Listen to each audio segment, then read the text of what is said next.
Bueno, vamos a analizar un poco la situación del Reino Unido tras el 8 de junio, pero no solamente centrándonos en el 8 de junio, sino porque para llegar a las elecciones ha habido una serie de acontecimientos, algunos inmediatamente anteriores, otros que se remontan un poquitín más atrás en el tiempo. Entonces vamos a intentar relacionar todos ellos para explicar por qué se han producido estas elecciones y sobre todo intentar establecer una serie de escenarios que pueda haber en el corto plazo, aunque tal y como está la política británica en los últimos años es muy difícil poder afirmar algo taxativamente hoy 17 de junio porque puede cambiar mañana mismo. Todo el mundo pensaba que cuando convocó Theresa May, por ejemplo, las últimas elecciones, iba a sacar una mayoría absoluta y no lo consiguió. O incluso si vamos un poquitín más para atrás, cuando Cameron convocó el referéndum sobre el Brexit, pues hombre, la gente, por lo menos la opinión que había en España, era que lo normal es que era algo muy arriesgado hacer ese referéndum, pero que acabaría ganando la permanencia en la Unión Europea. Y justo se va a cumplir en breve, el 23 de junio, un año, y se vio que por un escaso margen, muy pequeñito, 52-48, pero acabó saliendo Reino Unido de la Unión Europea. Entonces, ya digo, intentaremos establecer algunas hipótesis, porque afirmaciones tajantes es mejor no jugarse el sueldo del mes en lo que pueda pasar, porque te digo, está todo es muy cambiante la política británica en estos momentos. Hombre, es muy complicado saberlo. Lo que sí es cierto es que hubo mucha gente que no se movilizó pensando que iba a ganar el sí, la permanencia en la Unión Europea, lo vieron como un voto casi seguro, entonces bueno, como que no merecía mucho la pena.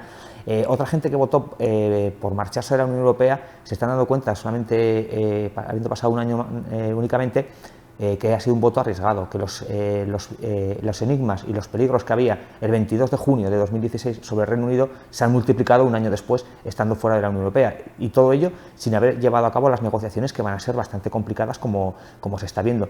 Entonces, bueno, es jugar un poco eso, no adivino, sino a adivinar lo que hubiera pasado, pero es probable que ese resultado 52-48 no se hubiese producido, y viéndolo con la perspectiva del año que ha pasado, ya digo, mucha gente que votó por el abandono de la Unión Europea, viendo cómo han sido los acontecimientos posteriores, probablemente se dé cuenta de que, como se dice en España, que es muy difícil atar los perros con longaniza. Quiero decir que esa salida de la Unión Europea y ese futuro del Reino Unido fuera de la UE, pensando que iba a ser todo opulencia, seguridad, riqueza y prosperidad, se está viendo que no es así, con lo cual probablemente hubieran sido un poco más cautos, hubieran sopesado más las consecuencias de votar favorablemente al Brexit. Es difícil saberlo, o sea, es complicado establecer comparaciones. Lo que sí que es cierto es que el Reino Unido durante el siglo XX dio una serie de políticos de talla mundial. Todo el mundo recuerda, pues, Winston Churchill, Margaret Thatcher, más recientemente Tony Blair. Eran políticos que eran carismáticos y sobre todo que crearon un ismo, es decir, se habla de thatcherismo, de blairismo, por el cambio que introduce en el Partido Laborista, este último político. Hoy en día sí que se puede afirmar que hay un sector importante de la clase política, por lo menos británica, la que más nos llega a nosotros a través de la prensa, que se está dejando llevar por el titular fácil, por el cortoplacismo. El ejemplo claro es Theresa May. Ella llega de rebote a primera ministra británica, tiene una mayoría absoluta que había conseguido David Cameron en 2015 y ha convocado unas elecciones para conseguir todavía más mayoría absoluta. Entonces se ha visto como una maniobra un tanto populista. El líder del Partido Laborista, Corbyn, pues 3/4 partes de lo mismo. La gente se puede preguntar por qué en Reino Unido no ha aparecido un partido populista como ha aparecido en España Podemos, o en Francia Le Pen, o en Grecia Syriza. Digo, populismo de izquierdas o de derechas, pero es que en Reino Unido ese populismo está inyectado en el Partido Laborista, que es el principal partido de la oposición. Hay un sector importante que comulga con esos dogmas de partidos de populismo de izquierdas, como puede ser, ya digo, Podemos y Syriza. Y se vio en la moción de confianza que le pusieron a su propio líder el año pasado, a Jeremy Corbyn. Lo que pasa es que él refrendó su mandato cuando votaron los afiliados del partido, porque entre los afiliados sí que han comulgado con esos dogmas populistas. Probablemente el votante laborista común no, pero la base, los afiliados, los que pagan las cuotas, por decirlo de alguna manera, en el laborismo, sí que aceptan esos postulados. Entonces nos encontramos con otro político también populista de la solución fácil, como se ha visto en esta campaña electoral. La gente pensaba que Corbyn iba a recibir un gran varapalo, pero bueno, él realmente no tenía nada que perder. Entonces se ha dedicado a hacer una serie de promesas muy radicales, probablemente muy difíciles de cumplir, si no imposibles, si hubiese ganado las elecciones, y eso le ha dado votos sobre todo entre los más jóvenes. Y bueno, luego otros políticos del United Kingdom, del UKIP, del partido que en cierta forma provocó o radicalizó más si cabe a los conservadores para provocar ese referendo, pues teníamos a Nigel Farage, que era pues, el ejemplo del populismo británico. Con eso lo que quiero decir es que la clase política británica es muy diferente, si somos políticamente correctos en la respuesta, a la que hubo en en el siglo XX. Decir si es mejor o es peor, yo creo que las comparaciones son odiosas, pero lo que he comentado al principio de la pregunta, en este momento yo creo que el Reino Unido carece de esos políticos de referencia como tuvo en el siglo XX, de referencia interna dentro del país y de referencia a nivel internacional, porque como he dicho, Blair, Thatcher o Churchill marcaron la agenda internacional y fueron grandes protagonistas. Hoy en día no está tan claro que una Theresa May o un Jeremy Corbyn puedan ejercer ese liderazgo global como sí que ejercieron sus antecesores, tanto en el Partido Laborista como en el Partido Conservador. Hay un sector del Partido Conservador que sí que comulga con esas ideas, lo que pasa es que es un sector que está más ubicado ya en los think tanks o a nivel académico.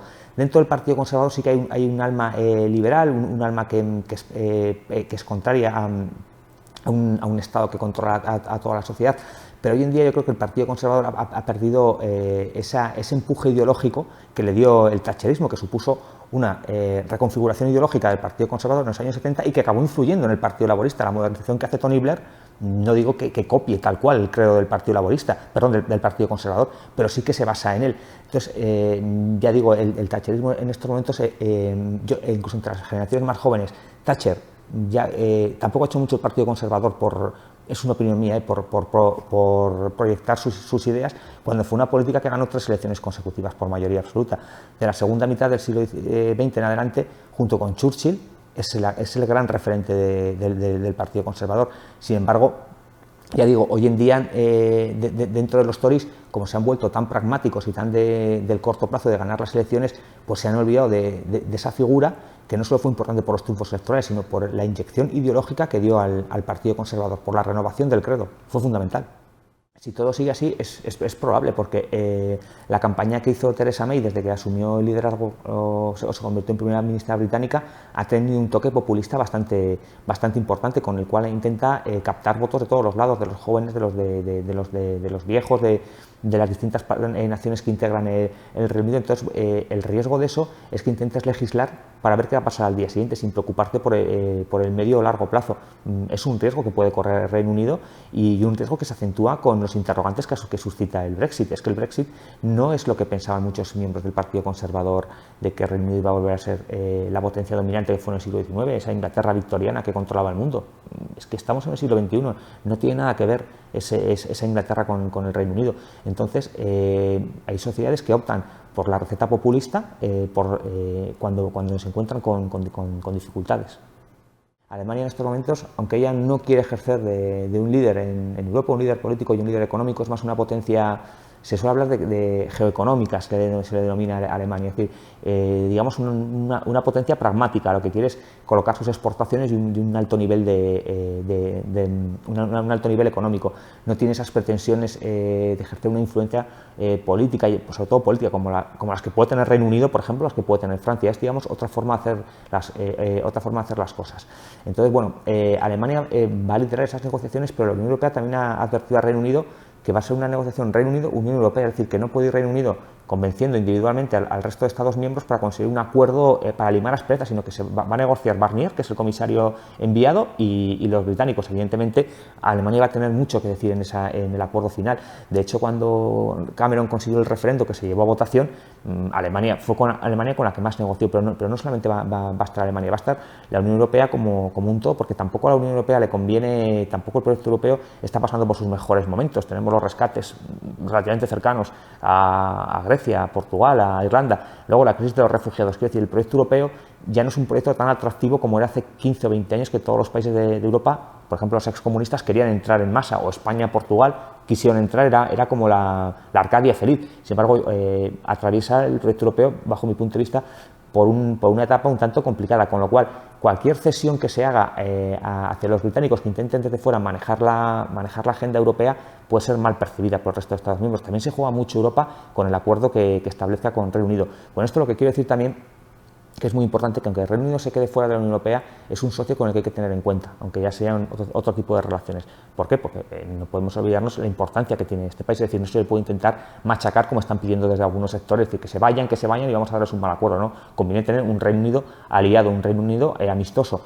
porque los dilemas a los que se enfrenta Europa, incluso me acuerdas el mundo, son muy globales. Tenemos temas de seguridad, temas de terrorismo, con lo cual hay que contar con un país de su importancia y de su capacidad. Entonces, bueno, el acuerdo tiene que ser satisfactorio para ambas partes. Lo que no puede ser es, como ha intentado Theresa May desde un primer momento, imponer una serie de condiciones que no solamente no representaban al Reino Unido, representaban única y exclusivamente un sector de su partido, mayoritario sí, pero un sector de su partido. Imponer esa agenda, lo que se llama el Brexit duro, primero al resto del Parlamento, al resto de su país y luego a los socios de la Unión Europea. Eso es lo que va a ser imposible. Va a haber que intentar conseguir un consenso. Quizás estos resultados electorales que hubo el 8 de junio pueden provocar indirectamente que se consiga ese consenso, porque no le va a quedar más remedio que establecer algún tipo de pacto en Reino Unido a la primera ministra.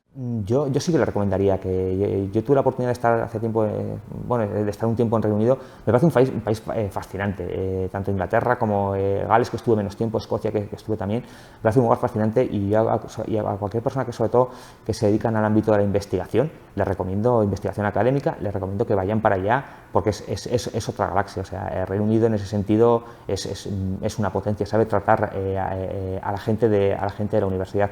Bueno, ahora digamos que no es tan cómodo como era hace un año, pues ahora ya hay una serie de va a haber una serie de burocracia por medio, pero en ningún caso la gente tiene que dejar de ir al Reino Unido, al contrario, tiene que seguir yendo porque es un país de referencia en Europa y ya digo, los británicos van a ser siempre los británicos. Ahora hay un momento de incertidumbre con ellos, pero ya digo, si alguien tiene deseos de ir a Reino Unido, que vaya, porque es un lugar maravilloso para irse, y además a otros lugares puedes ir, te recomiendan ir más mayor o más joven. Reino Unido es un país para ir en cualquier momento de tu vida y hacer una estancia, porque ya digo, te cambia la perspectiva de cómo ver las cosas.